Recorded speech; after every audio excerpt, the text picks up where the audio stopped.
Here's the exact Word workflow for track changes, plus the fastest way to review edits cleanly.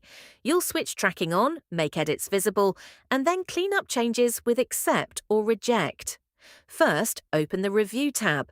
Click Review on the ribbon, then look for the tracking controls in the middle of the toolbar. The path is Review, then Tracking, then Track Changes. Now toggle Track Changes on, click Track Changes, then type or delete text. Word marks insertions, deletions, and formatting changes automatically. Use Ctrl-Shift-E to toggle tracking on or off. Pro tip: use All Markup to review details, or No Markup when you only want a clean reading view.